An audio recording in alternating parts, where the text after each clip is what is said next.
Si hemos de creer a la historia, pues tal como nos la cuentan, porque ¿qué vamos a hacer? Si no valerlos de las fuentes históricas que si hoy mismo, cuando se está haciendo historia, nos parecen tan complejas. ¿Qué decir de hace 2400 años? Pues bien, si hemos de creer, la batalla de Queronea se dio en el año 338 a.C. ¿Cuántos años tenía en ese momento Alejandro Magno? Alejandro Magno tenía entonces 15 años, porque había nacido en el año 323 a.C. y comandaba la caballería de su padre, el rey Filipo II de Macedonia.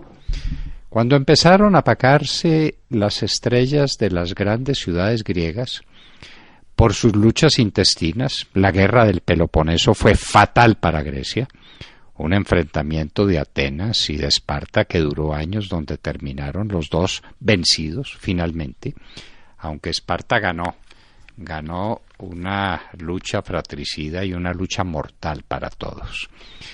Tebas, que participaba a ratos y no participaba, también quedó gravísimamente herida, y todas las ciudades griegas, la guerra del Peloponeso, de alguna manera directa o indirectamente las afectó a todas.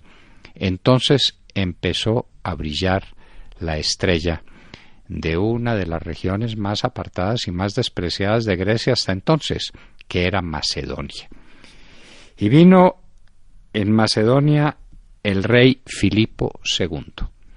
Filipo II, contra quien Demóstenes pronunció sus famosas Filípicas, advirtiendo del peligro que Filipo II representaba para Grecia. Filipo II tenía una obsesión, que era vengar a Grecia de los ataques de las guerras médicas de persas y medos. Esa era su obsesión. Y para eso tenía que someter primero a las ciudades griegas, y efectivamente las derrotó, y las derrotó en una batalla histórica.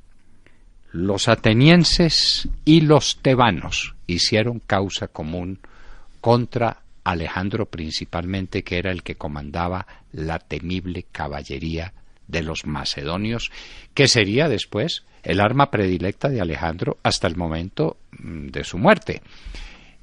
Su caballo pues fue considerado siempre en la historia como uno de los caballos símbolos de la significación que tuvo la caballería en todas las guerras antiguas, su caballo bucéfalo.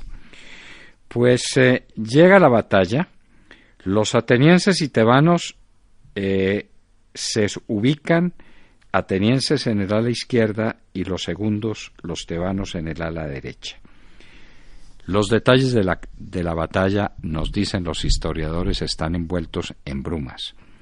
Lo cierto es que hábilmente los macedonios hacen un simulacro de amenaza para apartar a los atenienses de la línea, y a continuación lanzan la caballería bajo el mando de Alejandro hacia el hueco que se había originado cuando los atenienses se desplazan. Los atenienses pierden 1000 hombres, los tebanos más. Pero aquí viene la manera como se hacía justicia en su tiempo. A los atenienses después lo liberan sin pagar tributo. En cambio, contra Tebas, la respuesta de Filipo fue terrible. Así, con esa victoria, Filipo puede organizar la Liga de Corinto. Recuerden ustedes que fue la ciudad primera de Grecia y después al final se convierte en la ciudad que crea la Liga de todos los pueblos griegos. Filipo II crea la Liga de Corinto. Poco tiempo después, Filipo muere asesinado. La historia dice o sospecha o barrunta que en ese asesinato tuvieron mucho que ver su esposa y su hijo Alejandro. Eso es lo que la historia dice. Los enfrentamientos entre Filipo y Alejandro fueron conocidos. Y entonces queda pues Alejandro de sucesor, era el único candidato serio a la sucesor, y Tebas se vuelve a insubordinar contra Alejandro. Esta vez no tiene piedad. Entra a la ciudad, la saquea, la incendia enteramente y no respeta sino los templos y la casa del poeta Píndaro. Los supervivientes a todos los vendió como esclavos.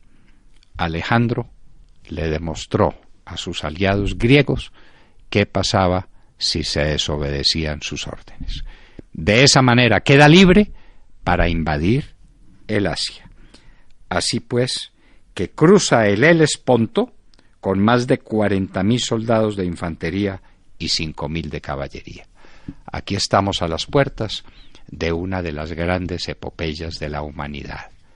El recorrido de Alejandro, llamado el Magno, por toda el Asia, destruyendo ejércitos, construyendo pueblos, cambiando toda la estructura política del Asia y llevando sobre los lomos de sus caballos y en las manos y en la cabeza de sus soldados toda la cultura griega que tuvo una gran influencia en Asia desde entonces.